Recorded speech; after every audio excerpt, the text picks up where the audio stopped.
Este programa tem apoio cultural da CNM, Confederação Nacional dos Metalúrgicos.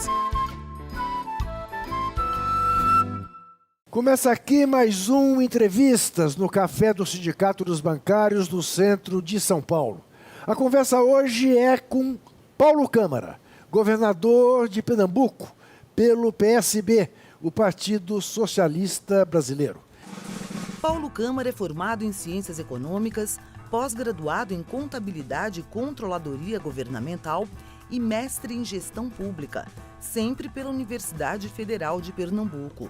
Foi secretário de Administração, secretário de Turismo e secretário da Fazenda de Pernambuco, durante a administração do então governador Eduardo Campos. Em 2014, foi eleito governador de Pernambuco no primeiro turno, com 68% dos votos, sendo o candidato a governador mais bem votado do país naquela eleição. Nas eleições de 2018, foi reeleito também no primeiro turno.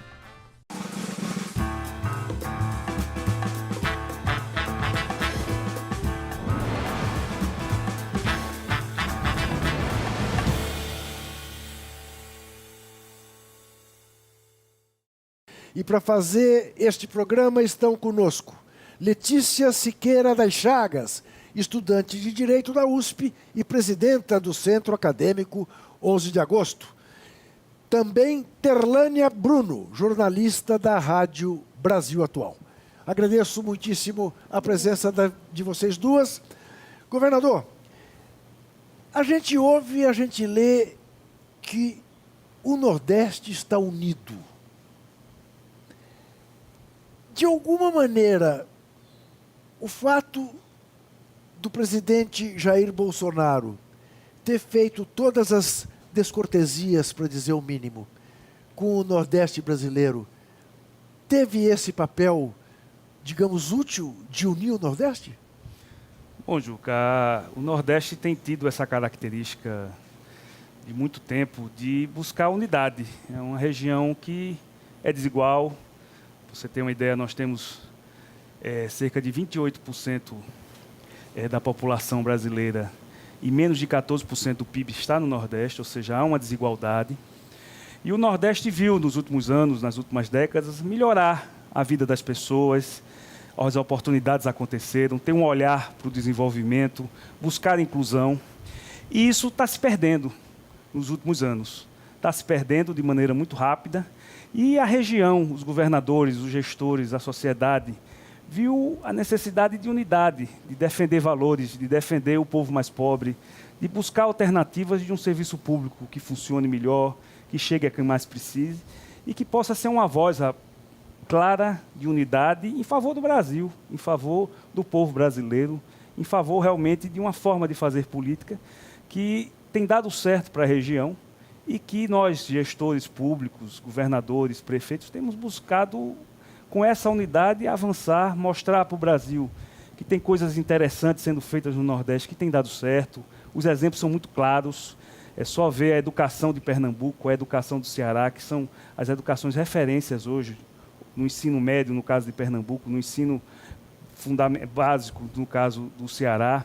Ver oportunidades acontecendo. Então, os governadores decidiram lá atrás, não foi agora, foi lá atrás, há cerca de 3 anos, eu já era governador, na verdade 7 governadores da região foram reeleitos, então essa unidade já vem desde o mandato anterior. Nós decidimos que estava na hora de fazer um consórcio, de buscar conversar mais, fazer parcerias, fazer uma gestão pública que todos olhassem o que um está fazendo melhor que o outro e pudesse se apropriar.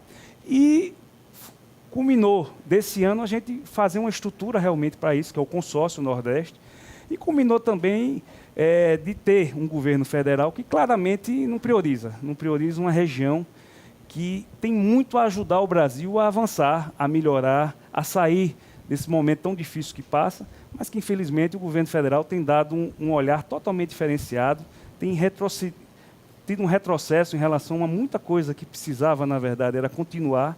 E a gente decidiu realmente que estava na hora de unir, de falar mais, de buscar ações e de buscar ajudar o Brasil com unidade, que é isso que o Brasil precisa. O senhor diria que o Nordeste é basicamente do ponto de vista das suas escolhas eleitorais, uma região de esquerda no Brasil? Tradicionalmente, sim. Tá. Evidentemente que sempre houve confrontos, sempre houve disputas, Tá. disputas no campo político, sempre buscando o bem da região. O que a gente vê claramente, principalmente nesse ano, é agressões, debates pequenos, muitas vezes questões que não vão adiantar nada, nem para o Brasil, nem para o Nordeste, serem colocadas na mesa. Isso só vem dificultando a vida do povo, vem criando desesperança para as pessoas. E é uma região, Juca, que há tempos atrás as pessoas acreditaram nela, o povo estava sonhando, o povo estava acreditando que podia as coisas melhorarem e rapidamente essas conquistas estão se perdendo e isso não tem feito bem à região, não tem feito bem ao Brasil. Provavelmente o senhor conhece o poeta que eu vou citar, porque é lá de Pernambuco, Marcelo Mário Melo. Marcelo Mário Melo tem dito, para quem quiser ouvir, que está na hora de se fazer uma frente ampla no Brasil, e diz ele, uma frente ampla, tão ampla até doer. Ele diz, até doer. O senhor acha que é por aí mesmo?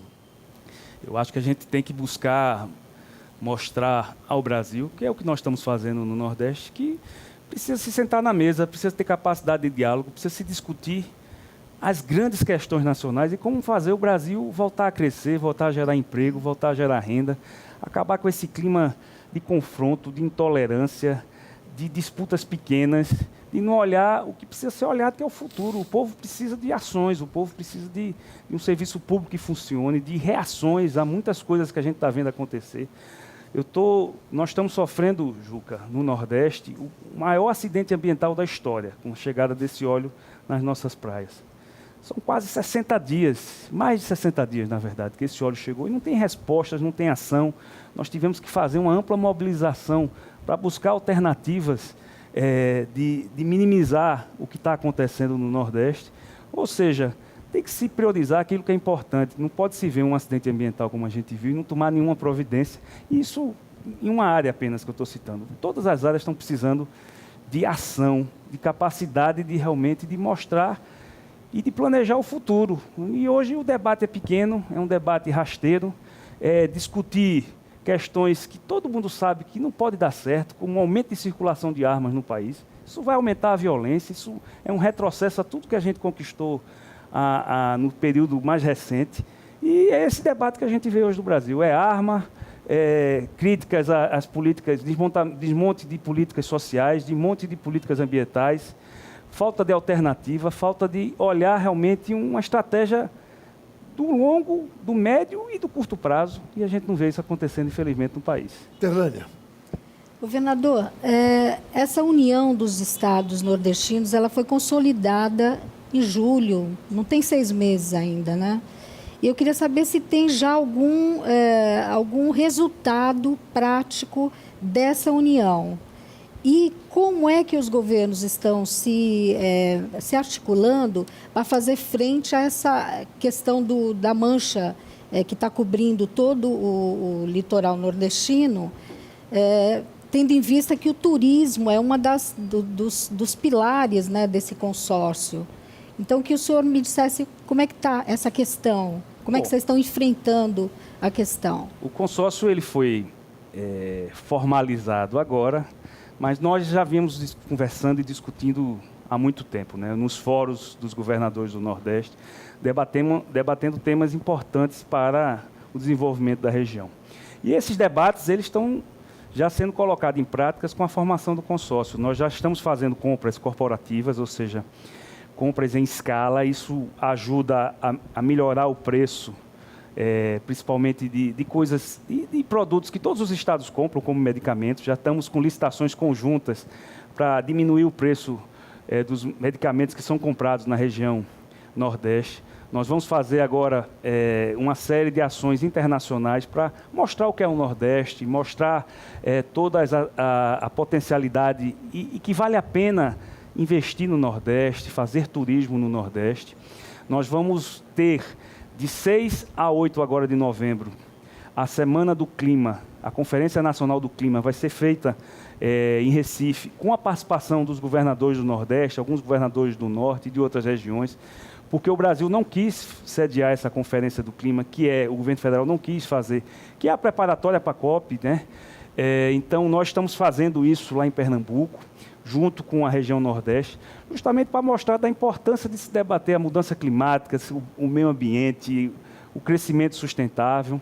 Estamos com outras ações de gestão, ou seja, de troca de experiências, seja na área da educação. Pernambuco, por exemplo, tem a maior experiência e tem a maior rede hoje de escolas de tempo integral do Brasil no ensino médio. 60% dos alunos estudam em tempo integral em Pernambuco. E são ações que os outros estados já estão fazendo também. Nós estamos olhando um modelo que o Ceará criou para a alfabetização das nossas crianças. Lançamos um programa como Criança Alfabetizada, para alfabetizar nossas crianças com 6, 7 anos, na idade certa, isso ajudar na educação. Ou seja, estamos fazendo o que é de conjunto, o que é que cada estado tem de potencialidade, vendendo nossos estados a imagem do turismo responsável, da sustentabilidade, da possibilidade das infraestruturas serem colocadas à disposição dos investimentos, mostrando efetivamente que o Nordeste é uma região com muita potencialidade e com muita coisa boa para ser mostrada, gerida e devidamente parcerias em favor do Nordeste. Letícia. Eu queria primeiro agradecer a oportunidade. O Centro Acadêmico 11 de Agosto fica muito feliz da gente estar aqui participando dos grandes debates nacionais. E a minha primeira pergunta é referente à universidade pública. Eu vi que o Estado de Pernambuco agora lançou um edital chamando pesquisadores, né, para pesquisarem sobre essa questão, sobre o vazamento de óleo. Achei muito importante, muito boa iniciativa. E vai justamente contra as iniciativas do governo federal, né, de corte na educação, de cortes nas bolsas CAPES recentemente. E eu queria saber o que o Estado de Pernambuco está fazendo para garantir o financiamento, tanto da pesquisa quanto das universidades como um todo. Bom, essa é até uma questão importante, porque o vazamento do óleo, ele chegou há 60 dias na região Nordeste. A gente tem poucas respostas, né? Então isso tem trazido muitas interrogações e, no nosso entendimento, nós não sabemos ainda qual é o efeito real desses vazamentos de óleo para o futuro, não apenas do turismo, mas a questão do meio ambiente, a questão dos trabalhadores da pesca, o que isso atingiu os nossos estuários, os ecossistemas.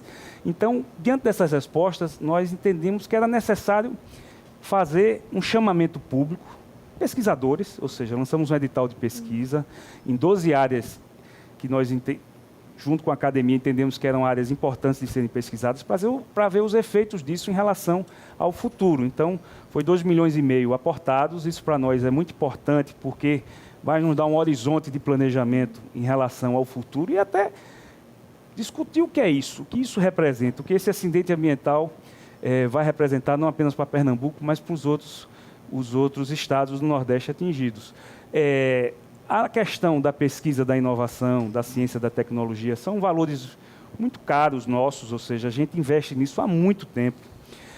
Pernambuco tem um governo de continuidade. Foram 8 anos de Eduardo Campos como governador.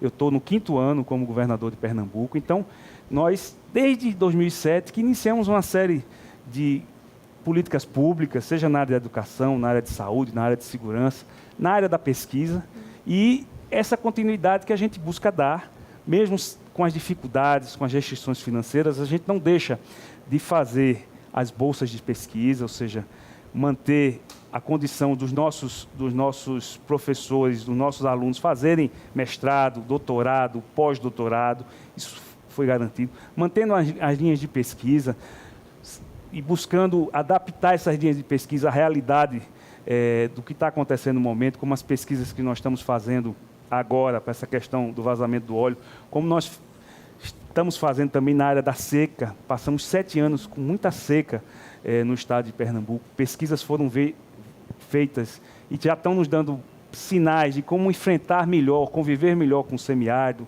com a questão das secas. Fizemos pesquisas que foram muito importantes.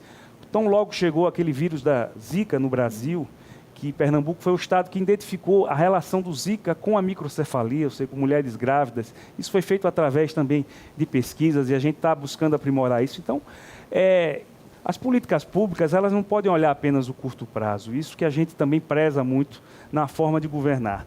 Ou seja, a gente tem que olhar o curto prazo, é fundamental, é necessário, não pode deixar faltar dinheiro para o dia a dia das ações, mas a gente também não pode deixar de investir no médio e longo prazo, porque isso que vai garantir a sustentabilidade das políticas públicas e, principalmente, preparar as novas gerações para um ambiente mais do futuro. Então, pesquisa, ciência, tecnologia, inovação são valores que a gente mantém, preserva e garante recursos, apesar de tanta dificuldade. Governador, recentemente o presidente da República o atacou reivindicando a paternidade do 13º salário do Bolsa Família. Que história foi essa? Bom, Juca, a gente tem a oportunidade de conviver no Brasil com o maior programa do mundo de distribuição de renda e de desigualdade, de redução de pobreza, que é o Bolsa Família. Foi criado lá atrás pelo presidente Lula e foi muito importante para as regiões mais pobres garantirem que as pessoas mais vulneráveis tivessem uma renda ali para garantir seu sustento e poder se planejar melhor. O Bolsa Família, ele é uma realidade hoje em todo o Brasil.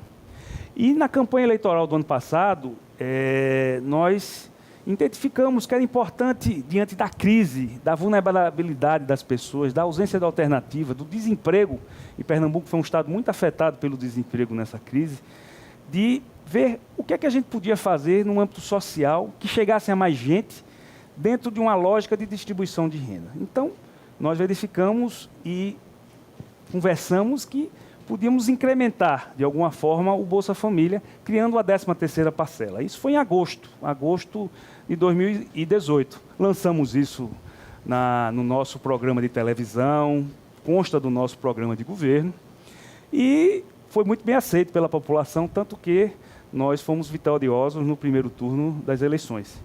Entre o primeiro e o segundo turno, o governo federal não, no caso, o candidato Bolsonaro, também lançou o 13º do Bolsa Família. E parabéns ao Bolsonaro, que viu numa ação que nós tínhamos lançado em Pernambuco, que era importante colocar isso para o Brasil como um todo. E, tão logo aconteceu as eleições, em novembro ainda do ano passado, nós fizemos o projeto de lei, foi aprovado na Assembleia, lançamos um programa esse ano, no mês de abril. Vamos já iniciar o pagamento da 13ª parcela no mês de fevereiro, quando completa um ano da aprovação do lançamento do programa. E, para nossa surpresa, o presidente da República, tendo pouca coisa para cuidar no Brasil, parece que foi se preocupar no programa estadual do 13º do Bolsa Família de Pernambuco. Me chamou com termos que o desqualificam como chefe maior do Poder Executivo. No meu entendimento, uma pessoa que está na presidência da República tem que se resguardar valores. Ele foi um ataque chulo, um ataque banal, rasteiro. E nós explicamos a verdade, como eu estou falando aqui. Nós lançamos o programa, depois ele copiou a ideia, ou teve a ideia, mas nós já tínhamos lançado. Parabéns ao Brasil, talvez seja a única grande ação que ele fez em favor da população mais pobre. Vamos até, inclusive, reivindicar, porque o de programa de Pernambuco é todo ano, que o governo federal também faça todo ano, porque ele só lançou para este ano. E eu espero que o governo federal ele priorize o que é importante, Juca. Claro.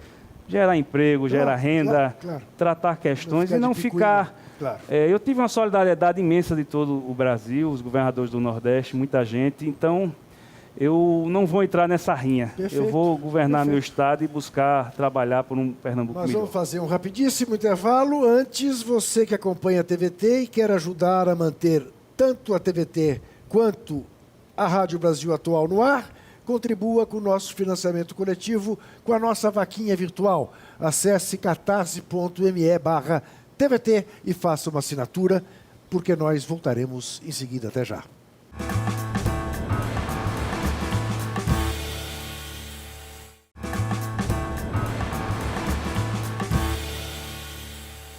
Voltamos ao Café do Sindicato dos Bancários, no centro de São Paulo, com o programa Entrevistas, conversando hoje com o governador de Pernambuco, do PSB, Paulo Câmara.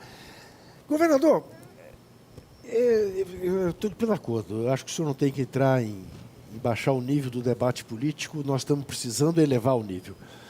Mas eu lhe pergunto, não é fácil a convivência, não por não ser do seu partido ou por não ser da sua aliança, mas com alguém que trata as pessoas de maneira tão deseducada para ser educado? Fica complicada a vida política do país nesses termos, não fica? Fica, o ideal é que não acontecesse, até porque o clima de minha parte, e eu vejo dos meus colegas governadores, é de fazer parcerias, é de buscar sentar na mesa, é de buscar soluções, é de buscar ajudar efetivamente. É isso que eu todo dia trabalho para isso. Mas, evidentemente, que fica, muitas vezes, são agressões que nos fazem ter que responder, sim, claro, mudar, perder. Eu tenho que me dedicar ao meu Estado, mas muitas vezes eu tenho que defender também o meu Estado. Qual é o principal gargalo do seu Estado? São muitos. O Brasil hoje vive a maior crise da sua história, com certeza. Então, a gente vê um subfinanciamento na área de saúde claro, ou seja, falta de dinheiro para atender a contento a população, principalmente a população mais pobre. A gente vê a questão do tráfico de drogas como uma questão ainda que precisa ter uma prioridade, precisa focar, precisa ter articulação nacional. A violência ela tem vinculação com o tráfico de drogas, então isso precisa de uma articulação nacional, até porque as drogas entram pelas fronteiras. Recife hoje é uma capital violenta, né, governador? Todas as capitais estão com dificuldade, apesar de nós termos conseguido, em 2018, Pernambuco foi o estado que mais reduziu a violência do Brasil, e em 2019 nós estamos há 23 meses reduzindo homicídios no nosso estado. Mas é muito difícil, é um trabalho diário, um trabalho incansável, um trabalho que não pode ter nenhum tipo de deixar de cuidar. E a questão do emprego, né, Juca? O desemprego persistindo no Brasil, não tendo perspectivas de crescimento, de retomada do emprego, a vulnerabilidade das pessoas fica muito maior. Uma pessoa que está há 2, 3, 4 anos desempregada, evidentemente que isso não faz bem para a saúde dela, para o seu dia a dia. Então, a vulnerabilidade é muito complicada e esse é um dos aspectos também que os governantes têm que cuidar. Tem que cuidar do dia a dia, mas tem que cuidar também das pessoas, que elas saibam que podem contar com o Estado, que podem contar com os serviços públicos. É esse entendimento que a gente busca, viajando pelo Estado, indo aos municípios, buscando parceria com as prefeituras, fazendo obras justamente para gerar um pouco de emprego, de renda, de perspectiva. O governo tem um papel também de uma capacidade das pessoas voltarem a ter esperança, voltarem a sonhar. Claro. Isso é fundamental também no governante. Esta medida do governo federal, no sentido de, aparentemente, fazer chegar mais recursos aos estados, com esta reforma que está propondo, isso lhe anima de alguma maneira ou o senhor quer pagar para ver? A gente tem que esperar, né? Porque o discurso de descentralização do Pacto Federativo não é um discurso de hoje. É um discurso que a gente vê na prática não acontecendo de maneira efetiva. É só ver a saúde. O SUS hoje, praticamente todos os anos, os estados e municípios têm que botar mais dinheiro na saúde para atender a população. O recurso federal, a cada ano, é menor, seja na saúde, seja na assistência social, seja nas áreas protetivas, seja na questão do meio ambiente. Então, é um discurso que ainda precisa ser colocado em prática. Quais são os mecanismos? Porque apenas desonerar, como muitas vezes a gente vê o governo falar, a gente vai desonerar os gastos com saúde e com educação, ou seja, não ter mais piso obrigatório. Sim. Isso não representa que vamos ter mais dinheiro. Pelo contrário, Pernambuco investe, o mínimo é 25 em educação, nós investimos 27. Se eu pudesse, Juca, eu investia 28, 29, claro. 30. Claro. Então não é dizendo que não tem piso que eu vou melhorar a educação de Pernambuco. O bolo de dinheiro é o mesmo. É o mesmo. Eu escolho aí dentro desse bolo para onde que eu vou pôr. Para onde que eu vou? Eu vou tirar da educação, eu vou tirar da saúde, que eu investo 17, enquanto o mínimo é 12. Então isso é que precisa ver. A questão que estão falando do petróleo, da cessão onerosa, sim. Vamos ver como é que vai ficar essa divisão, se isso se mantém. Esse ano vai ter um leilão importante, que vai ter uma distribuição para estados e municípios, mas isso é fruto também de uma luta dos estados e municípios, que foi para o Congresso, conversou com o Senado, conversou com a Câmara, articulou para conseguir um denominador comum. Agora, isso não resolve os problemas dos estados e municípios. O que precisa realmente é de ter um plano nacional, Como é que nós queremos melhorar a educação do Brasil? Isso precisa ser um plano nacional. A gente não está vendo nenhuma articulação nacional.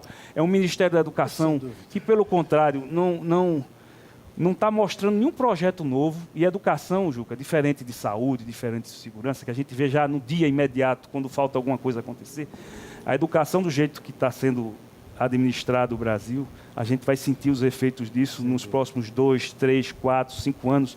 E vamos ter... Se não tomarmos conta, podemos ter uma geração perdida por falta de políticas públicas na educação. Terlânia. Governador, a economia precisa andar. Está parada e o pacote do governo, os pacotes que ele anunciou hoje, o Bolsonaro levou hoje ao Congresso, uma parte desse pacote, né, que eles estão anunciando para alavancar a economia, vai passando no Congresso só na metade do ano, né? O senhor, como economista, que medidas tomaria de imediato para fazer a economia andar? Bom, primeiro, o componente muito importante de economia é a confiança. É passar credibilidade, é ter um plano, um planejamento. A expectativa, sendo positiva, ajuda na economia.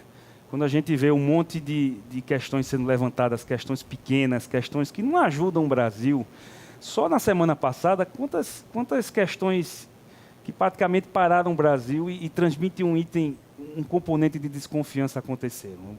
Vamos citar aquele vídeo das hienas, vamos citar o debate da briga diante das divulgações por parte da imprensa, ou seja, querendo calar a imprensa. O senhor prometeu que não ia baixar o nível da conversa.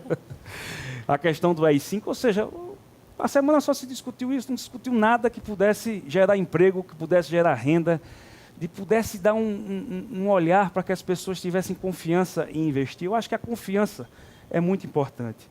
Evidentemente que ajustes precisam ser feitos, a gente concorda que precisa sentar na mesa e discutir formas de ajustar a economia. Agora, não dá para ser, como a gente está vendo e como viu na reforma da Previdência, onde se fala da economia de 800 milhões, uma economia onde 80% dela vem de quem ganha 1,5 salário mínimo. Ou seja, a forma de pensar também precisa ter um foco na animação, mas também em como as coisas melhorarem para o povo mais pobre. É isso que essa sensibilidade de quem está em gabinete, que quem não conhece as cidades, que quem não conhece as ruas, precisa conhecer para poder fazer e a gente ter realmente um rumo na economia. E hoje é muito centrado em políticas públicas que não vão diminuir desigualdades. E sem diminuir desigualdades, a gente nunca vai ter uma saída para o Brasil em termos econômicos que a gente acredita. O senhor, então, concorda com a ideia que o ex-presidente Lula repete com frequência, que pobre é solução, não é problema no Brasil? Ah, com certeza.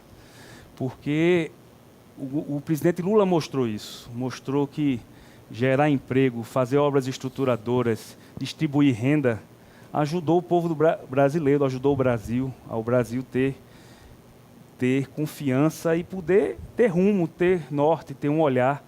Ele fez muito bem ao Brasil como presidente. E o povo brasileiro precisa voltar a ter uma capacidade de ter esperança e de sonhar, porque isso ajuda, como teve com o presidente Lula. E ele teve esse sucesso porque ele soube fazer políticas públicas onde nunca se chegou às políticas públicas, principalmente aos mais pobres. Então, isso fez uma diferença muito grande e isso eu sinto muito no meu estado. O grau de solidariedade, de gratidão que o povo pernambucano tem ao presidente Lula, ele é imenso e vai continuar sendo, porque realmente ele foi um grande presidente para Pernambuco. Letícia. Governador, minha pergunta agora é um pouco sobre política no cenário internacional, né? No mundo todo estão surgindo alternativas da direita populista à democracia representativa liberal que a gente tem hoje, né? A gente tem o próprio exemplo do Brasil, com o Bolsonaro, o Trump nos Estados Unidos, Boris Johnson no Reino Unido, e a contramão vem surgindo alternativas à esquerda também, como o Bernie Sanders, que está disputando agora a pré-candidatura para a presidência nos Estados Unidos. E no Brasil, essas alternativas ainda não surgiram. Queria saber se o senhor não acha que o fato de aqui a gente ter uma esquerda bastante conciliadora não faz com que não surjam alternativas reais atualmente à política que vem se colocando historicamente no cenário internacional brasileiro. O Brasil, infelizmente, 2018 foi uma eleição onde se discutiu muita coisa, menos o Brasil real, como melhorar a vida das pessoas. Não se conseguiu fazer isso por N motivos.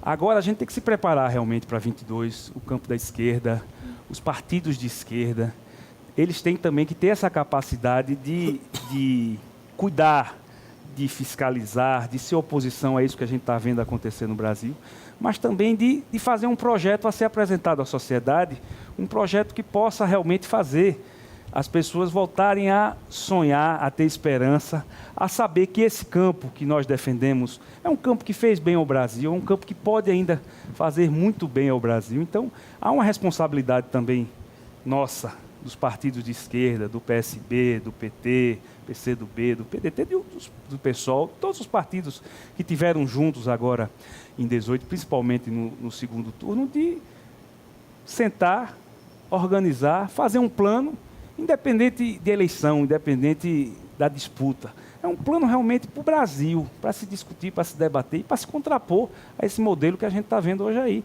que é um modelo que claramente não pode dar certo, porque vai de encontro a melhorar a vida do povo mais pobre, diminuir desigualdades. Ele não busca diminuir desigualdades, ele busca criar um status quo de estabilidade financeira e econômica, mas onde o social fica totalmente esquecido. E o social tem que vir junto, senão a gente nunca vai ter a sustentabilidade de crescimento e de políticas públicas. Governador, a gente sabe que a nossa elite é muito voltada para o próprio umbigo, infelizmente, pouco disposta a ceder os anéis. E vive com medo de perder os dedos em carros blindados, em condomínios blindados e muito bem. Aqui no Sul, Maravilha, a gente tem uma ideia da elite nordestina como uma elite, bota elite nisso. Mas eu ouço no Nordeste o inverso, que não há nada mais predador do que a elite paulista. Eu sei que não é uma questão fácil e que a resposta é delicada, mas o senhor diria que nós temos uma elite, ponto, ou temos diferenças entre as elites? Juca, a gente vê peculiaridades, o Brasil é muito grande. Sim. Agora, o pensamento da elite brasileira, até porque é um percentual muito pequeno de pessoas, mas muito grande de economia, de riqueza, pensam muito parecido. Isso a história mostra. E a gente tem que ter realmente a capacidade de estar conversando com a elite, e eu converso muito com o setor produtivo de Pernambuco, que gera emprego e renda, até porque é importante estar conversando, é importante ver a forma deles estarem crescendo. Eu quero que a elite cresça, que a elite se desenvolva. Agora, eu quero que o Estado possa fazer o que o Estado tem o dever de fazer, que é melhorar os serviços públicos e que a riqueza seja distribuída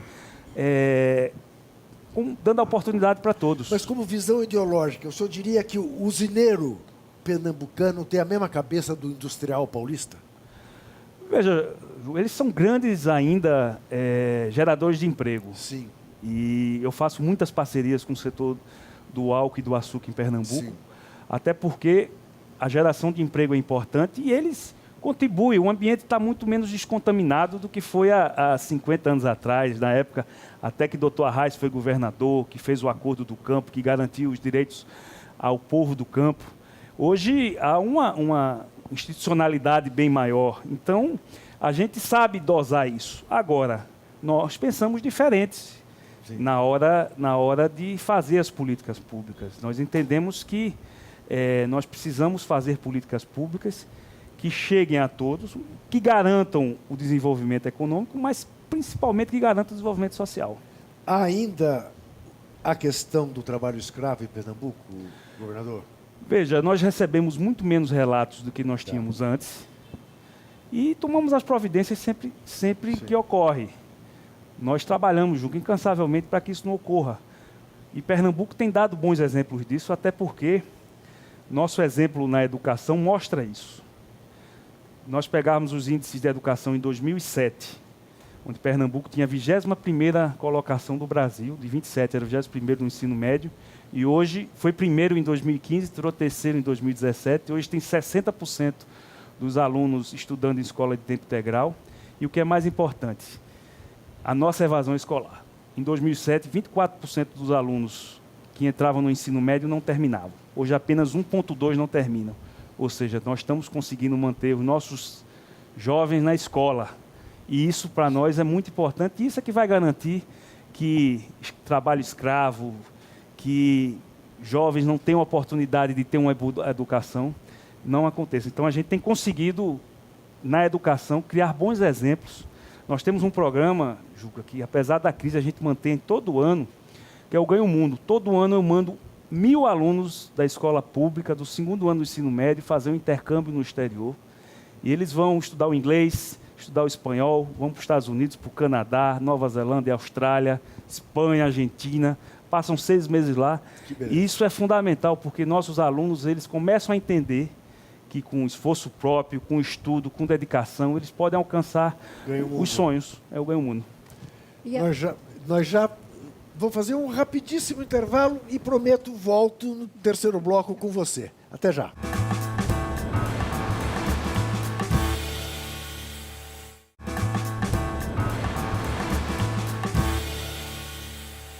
Voltamos ao Café do Sindicato dos Bancários no centro de São Paulo com o programa Entrevistas, hoje recebendo o governador Paulo Câmara, governador da terra do frevo e do maracatu, governador de Pernambuco. Terlânia.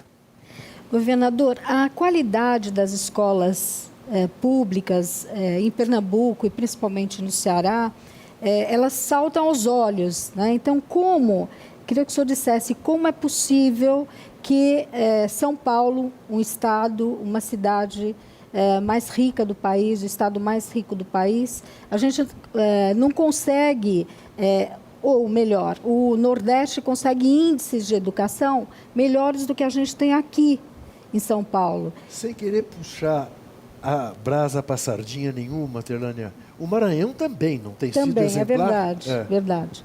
É gozado, a gente, por tudo que a gente se informa, a gente sabe disso. Pernambuco, Ceará, Maranhão, Bahia, mas principalmente esses 3 primeiros estados a que eu citei, estão fazendo uma verdadeira revolução na educação. Por que São Paulo não faz o mesmo? Bom, Juca, é política pública. A educação tem que ser encarada como uma política pública prioritária. Se o governante não colocar ela como o maior valor e não acompanhar pessoalmente o que está acontecendo, ela não vai andar na velocidade que precisa.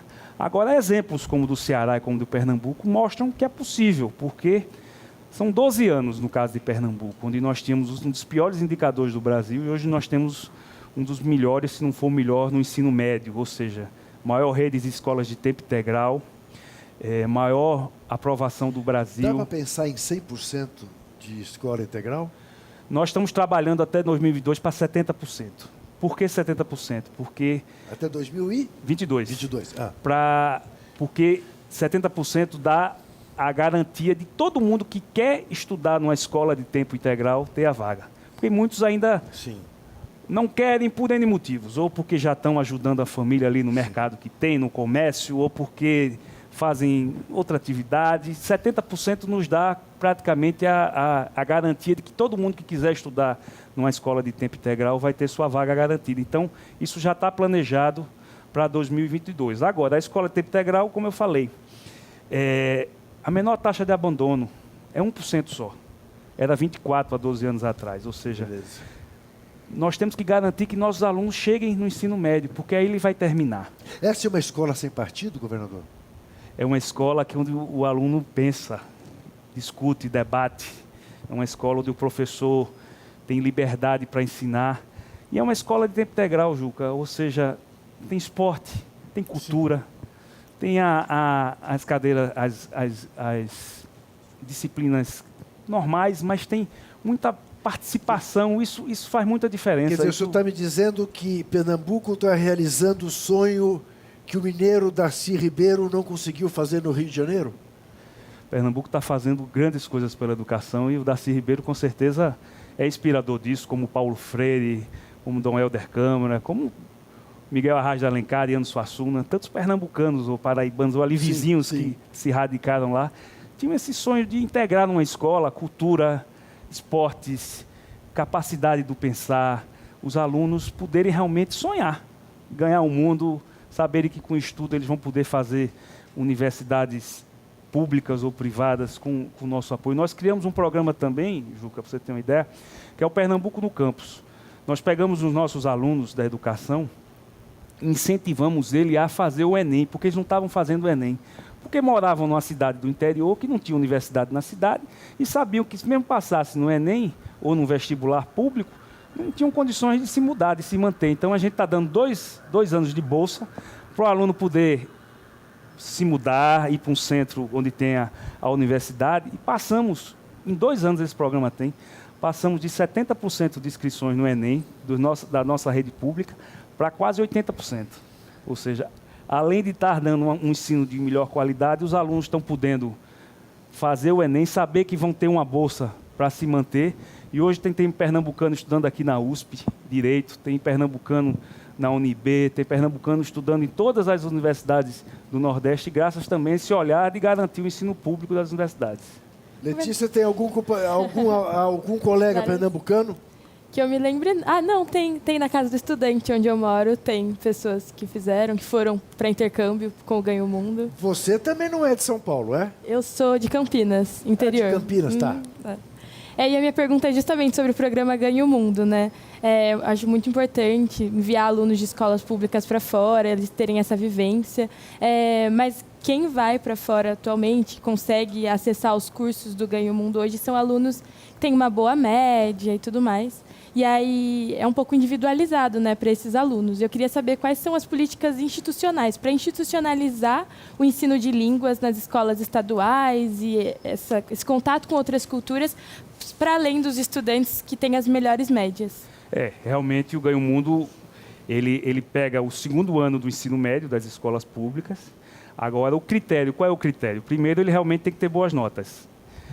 E segundo, ele tem que fazer o ensino de segunda língua. Nós oferecemos vagas a quem quiser estudar uma segunda língua no período ou da tarde ou da manhã, dependendo do horário, ou até dentro da escola de tempo integral, o curso de segunda língua, para ele poder se candidatar ao Ganho Mundo. Então, é uma política bem universalizada, todo mundo participa desse curso de segunda língua, e quem tem nota boa, aí realmente são selecionados, mas a gente faz um critério regional, ou seja, toda a região de Pernambuco, as 14 regiões selecionam alunos, então é bem democrático. Agora, premia realmente o aluno que tira nota boa e que faz o curso de segunda língua. Agora, já são quase 7 mil.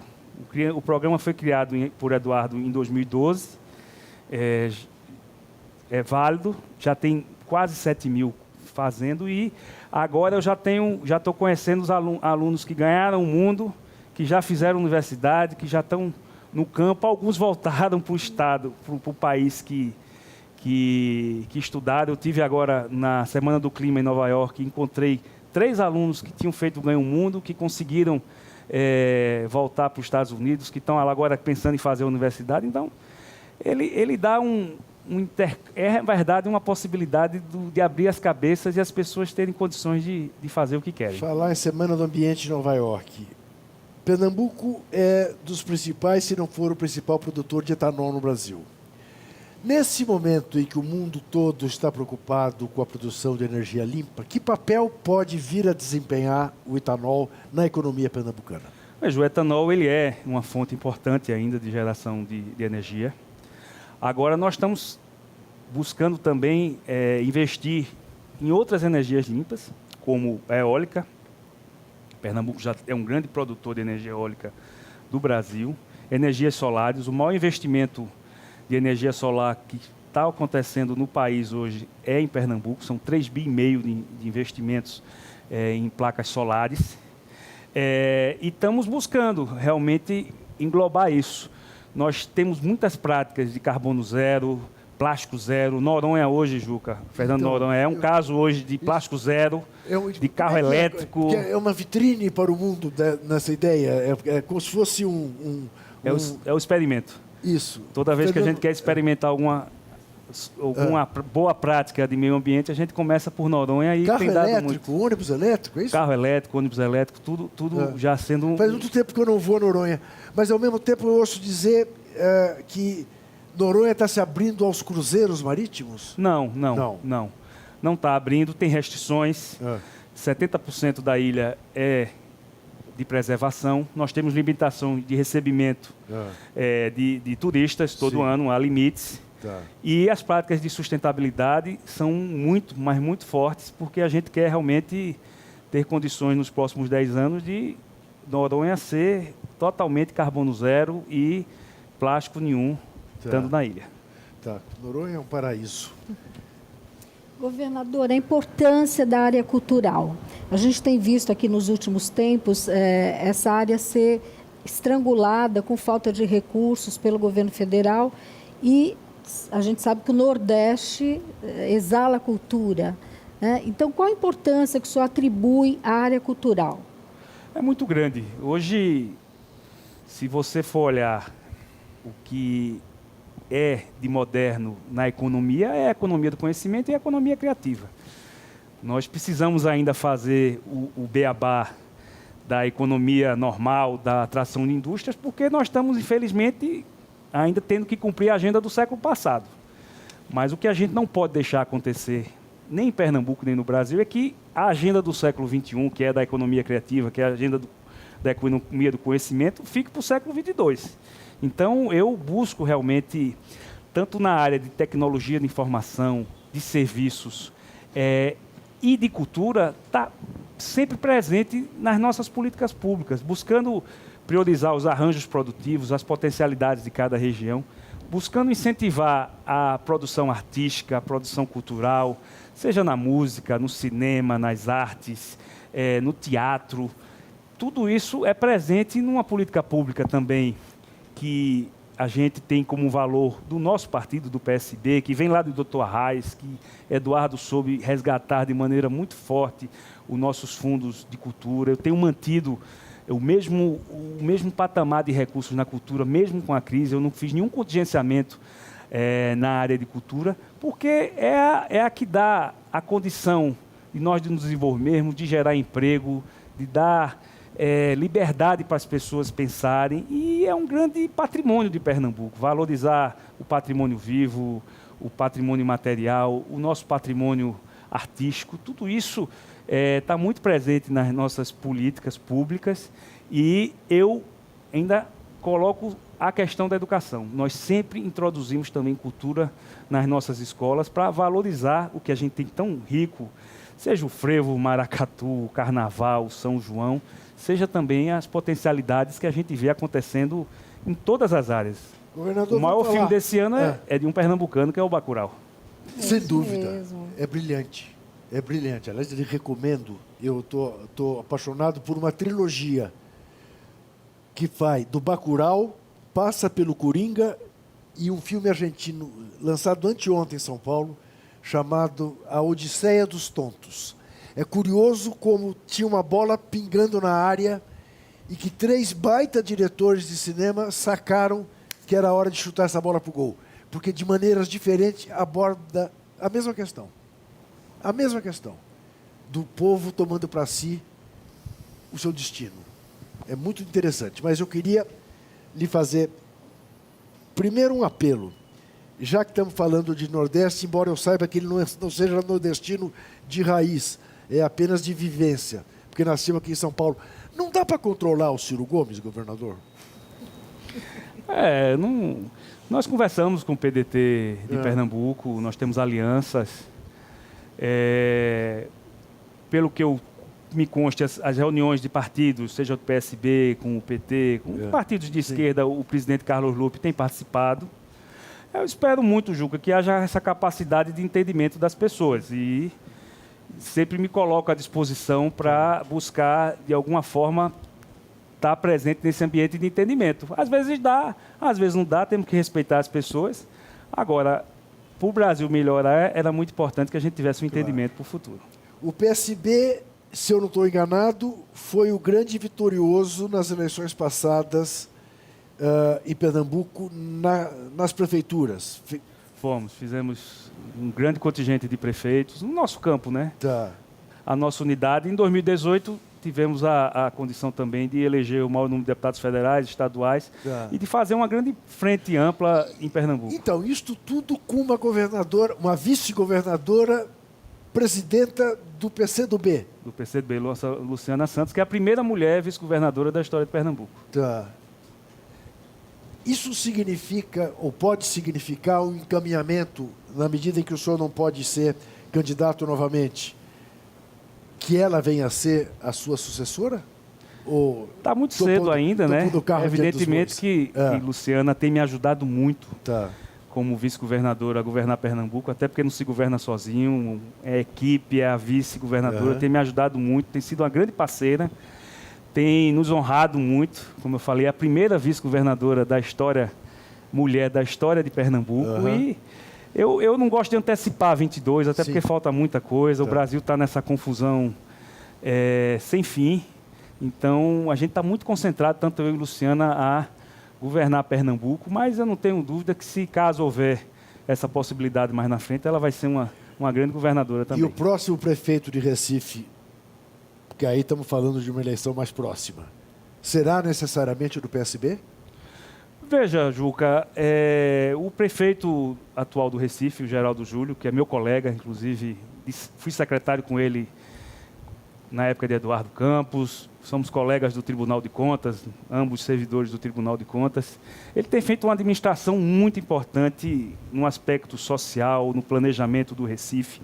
E ele está conduzindo e vai conduzir a sua sucessão, nos ouvindo, evidentemente, mas tendo plena liberdade de buscar o entendimento necessário para continuar o seu trabalho. Então, nós temos uma frente ampla, a frente que me ajudou a me eleger governador, muito ampla. Para explicar, de que partido ele é? PSB. O prefeito de Recife. Prefeito também. Quer dizer, então, estamos falando, temos um governador do PSB, o prefeito do Recife e da maior parte das cidades. De Pernambuco. Cerca de 70 prefeitos são do PSB dos 184. Isso, em termos de reconhecimento do eleitor, melhor que isso, só 2 disso. Não, mas é uma construção também. Pernambuco foi administrado por Dr. Arraes 3 vezes, Eduardo Campos foi governador 2 vezes, eu estou no 2º mandato. Então há realmente uma concentração de políticas públicas que tem muito DNA do PSB em Pernambuco, apesar de termos muitas alianças, e essas alianças têm nos ajudado demais, nos ajudado em todos os aspectos. Claro. Isso tem sido muito importante, eu acho, para enfrentar esse momento que nós estamos enfrentando. Então, tanto o Geraldo, prefeito do Recife, como nós, no governo de Pernambuco, tivemos a condição de fazer uma ampla frente com muitos partidos que têm nos ajudado a governar a capital e os municípios e o governo do Estado. Muitíssimo bem. Agradeço demais a presença dessas 2 jovens que me ajudaram nesta entrevista. Agradeço demais ao senhor, eu sei do tamanho da sua agenda, até do susto, que não chegou a ser um susto, que foi ampliado, essa nossa imprensa às vezes, pane no avião do governador. Também, teve um probleminha, estava taxiando, não chegou a decolar, voltou, em 20 minutos foi corrigido, né? Não chegou a tomar susto algum, porque era só o que faltava, né? Em relação a governadores ou ex-governadores de Pernambuco. Agradeço a você, nosso telespectador, lembrando que o Entrevistas tem toda quinta-feira às 10 da noite aqui na TVT de São Paulo, canal 44.1. No YouTube, ao vivo, a qualquer hora, em qualquer lugar do planeta Terra. Para nos apoiar, acesse o endereço catarse.me/TVT. Até semana que vem e não se esqueça, desesperar jamais.